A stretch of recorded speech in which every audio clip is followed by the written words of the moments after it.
So first, my co-host Paul Hollis, author of the Hall Man series, owner of Hall Man Publishing, and Frank Fiore, our host. Frank, what's up? Up. Okay, we're going to talk about education, which is really interesting because that's something that I've been involved in. Uh, what I found out, the fun parts that I had is with substitute teaching. It was just like you have to get in there, you got to sell yourself, and I'm into sales and marketing, and I just think being an educator and teaching is really a lot of sales and marketing involved there. And It is. Substitute teaching was the hardest job I ever had. I yeah, never want to do it again. It can be fun if you just say, well, I'll just, who knows what's going to happen that day. The principal could come in, the superintendent could come in. You could never know who ends up. So I have a story, and then I'm going to go right to Dr. Lisa. So I was just a substitute teacher. It was in Pittsburgh Public Schools. It's craziness in some of the city schools. And literally, I was in a class that really the teacher left no lesson plans. It was chaotic. And guess who shows up? The superintendent of Pittsburgh Public Schools. Thank goodness nothing. He didn't know who I was. Didn't matter. I ended up still working in the Pittsburgh Public Schools for a while till I left. And I don't have great things to say about the Pittsburgh Public Schools. My best times were with the Diocese of Pittsburgh.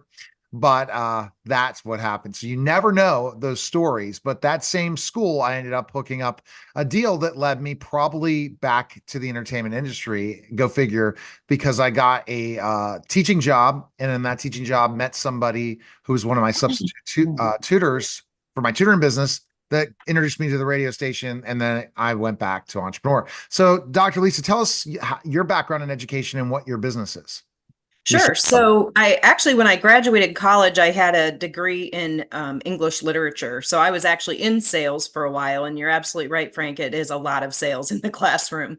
And then I was in sales for kind of technical sales for a couple of years. And then I decided I wanted to teach, went back.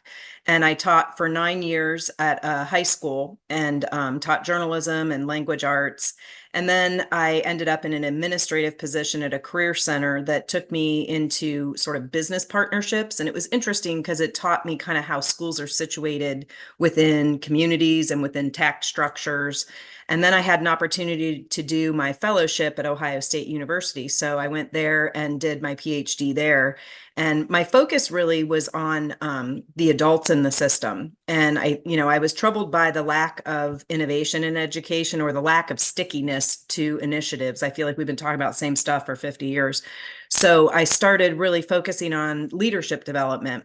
So my specialty over the past 15, 16 years has been working with school leadership teams to help them not just build strategy, but to actually engage people in the implementation strategy. So I talk a lot about policy shape change, but people make change. And we oftentimes don't do a real bang up job leading the people. We have our plan, but then, it falls apart because we don't have the engagement of our teams.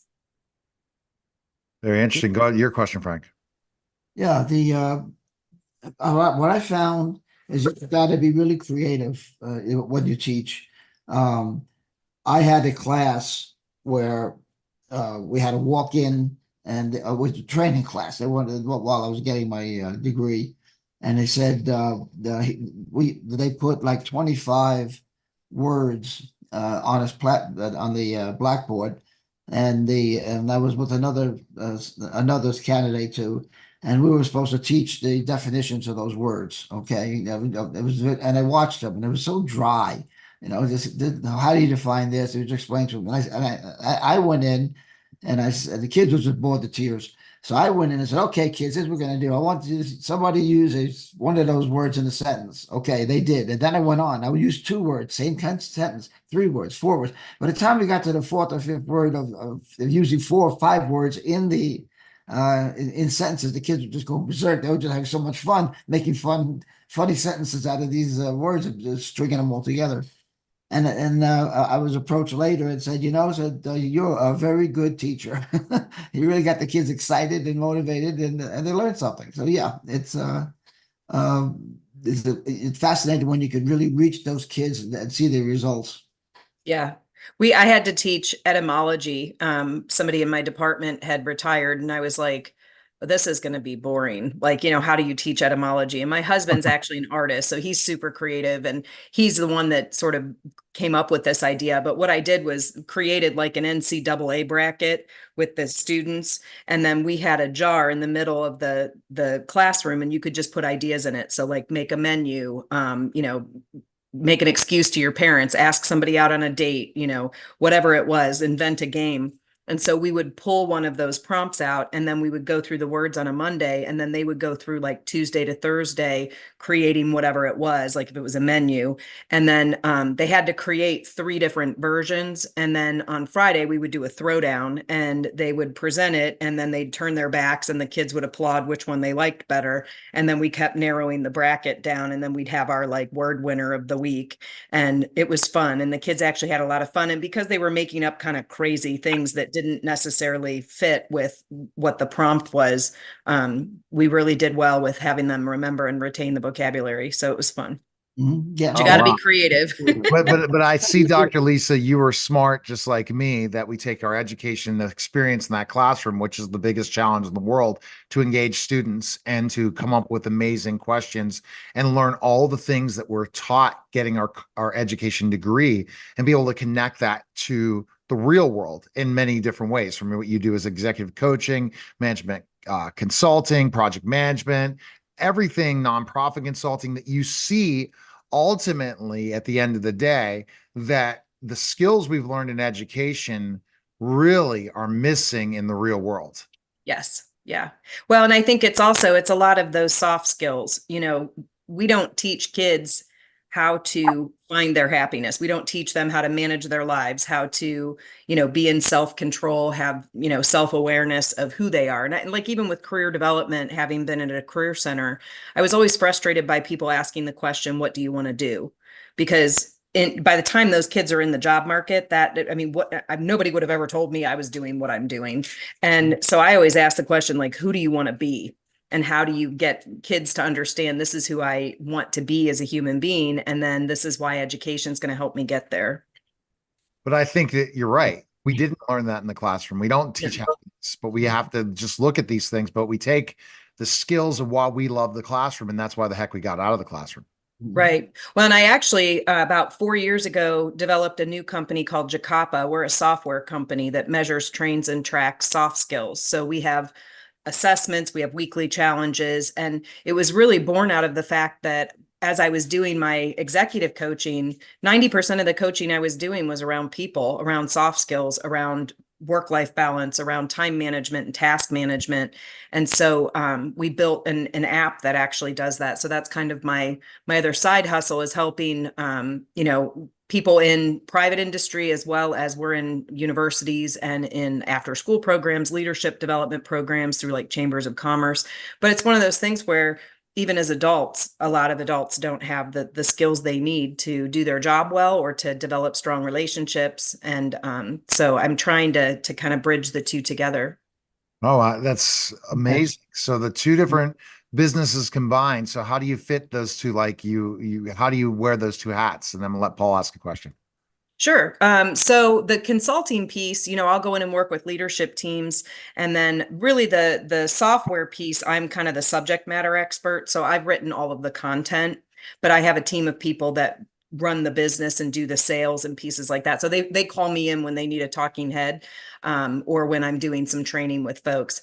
And then in my consulting business, the assessment tools that we have, I can use with leaders. For example, a large national insurance company uses our product as part of their employee development system. And I went in initially and we did assessments. We did self and peer assessments and leader assessments. And then we looked at all that data and we said, okay, so maybe this isn't just this team isn't engaged. Maybe it's you're asking them to do things that they don't have the underlying skills, like conflict resolution. You have to be able to take perspectives. You have to be able to process information. You have to be optimistic. You have to be persuasive. And those are skills that underpin a process. And so that's kind of how, like, helping them to understand their people at a different level, and then triangulate that data with KPI data or other data they collect around, attendance, retention, discipline, productivity. And every time we've done the assessment series with leadership teams I'm working with, Every time they're like, this is data I've never seen. And boy, does it help me understand why we're having issues in certain areas or with certain managers. And so that they kind of dovetail together. It's very intriguing stuff, to say the least. And you're wearing multiple hats, and I think it's what educators, we do that. But go ahead, Yep. Paul, with your question for Lisa. Oh my gosh, you're talking to the least educator in this group here. I usually teach people how not to do things just by watching me. But what I do what I am interested in is the state of the general education, which I personally feel has gone down since I was a kid. I but I was just wondering how you look at that, other than like the soft skills, but the actual education of the basics like reading and writing. Yeah, so I agree. And it makes my heart hurt because I've been in education for a long time, and yet I was never happier than when my kids finally graduated out of it. And I think it started with the kind of standards-based assessment accountability movement. And there is nothing wrong with accountability. We should hold people accountable for things. But the problem was that it shifted the focus away from kids. So teachers now are teaching content to kids as opposed to teaching kids content. And that shift in perspective has changed teacher behaviors and changed teacher attitudes. And so what I see a lot of times now is that teachers don't know how and don't want to handle the regular growing pains of working with kids and helping them to understand themselves and motivate themselves. So we've become even more of a factory model of shoving kids in the system, testing them their way through, credentialing them. And there was actually this was probably, I don't know, 7 years ago, maybe, out of Michigan, there was some research done, and they asked students about their learning. And students, the overall outcome of the research was students perceive that they get credentialed in school, but they learn outside of school. And that was really heartbreaking research. So I think there's a lot of work in education, and we talk about the whole child and we talk about getting back to that. But when you have a system, what you measure matters. And Right. if you have a system that's measuring that, people are going to shift to get the star on their report card or whatever they're looking for. Absolutely. I think teaching the test is one of the things. We could go back to whatever political party, both political parties really created it. Yep. One did it in a different way versus the other. If you go back in the history of education, and then we look at, we don't want to fund charter schools. We don't want to have opportunities where teachers get to have more ability to be themselves and teach.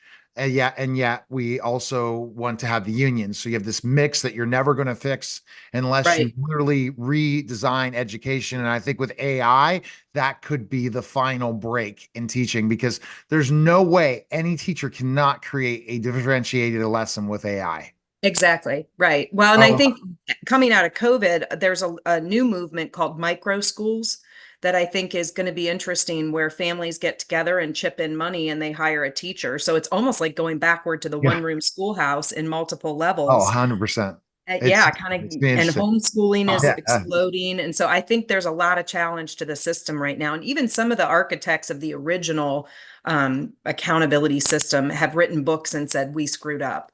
100%. Okay. Best place people can find information on you. Where can we go, Dr. Lisa?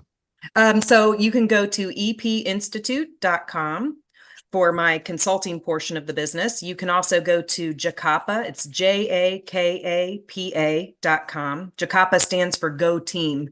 My partner was in the Navy, and it's the Maori term for team. So jakapa.com or epinstitute.com, or you can certainly just email me. And I'm available. I'm on LinkedIn at Lisa Regal, so you can find me on LinkedIn. All right. That was a special simulcast of the Neil